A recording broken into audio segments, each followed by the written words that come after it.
అన్నమయ్య జిల్లాలో దారుణం జరిగింది. ప్రియుని మోజులో పడి కన్న తండ్రినే హతమార్చింది ఓ కూతురు. తనకు ఇష్టం లేని పెళ్లి సంబంధం చూశాడనే కసితో అత్యంత దారుణంగా కొట్టి చంపింది. గవర్నమెంట్ స్కూల్లో హెడ్ మాస్టర్ గా పనిచేస్తున్న దొరస్వామి హత్య కేసును ఛేదించిన పోలీసులు కూతురే నిందితురాలని తేల్చారు. ఆమెను అరెస్టు చేసి రిమాండ్ కు తరలించారు. ఈ నెల 17న అర్ధరాత్రి జరిగిన ఈ ఘటన జిల్లాలో తీవ్ర కలకలం రేపింది. రెడ్డిస్ కాలనీలోని ప్రభుత్వ పాఠశాలలో హెడ్ మాస్టర్ గా పనిచేస్తున్న దొరస్వామి ఎగువ కొరువంకలోని పోస్టల్ అండ్ టెలికాం కాలనీలో నివాసం ఉంటున్నాడు. ఆయన భార్య ఏడాదిన్నర క్రితం అనారోగ్యంతో చనిపోయింది. అప్పటి నుంచి కూతురు హరితను కంటికి రెప్పలా చూసుకుంటున్నారు తండ్రి.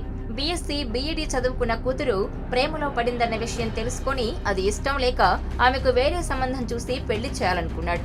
ఓ యువకునితో సంబంధం కూడా కుదిర్చాడు. తన పేరున ఉన్న 2 అంతస్తుల ఇంటిని కూతురి పేరున రిజిస్ట్రేషన్ చేయించాడు. ఈ నెలాఖరున రిటైర్ అయ్యే డబ్బుతో బిడ్డ పెళ్లి గ్రాండ్ గా చేయాలనుకున్నాడు.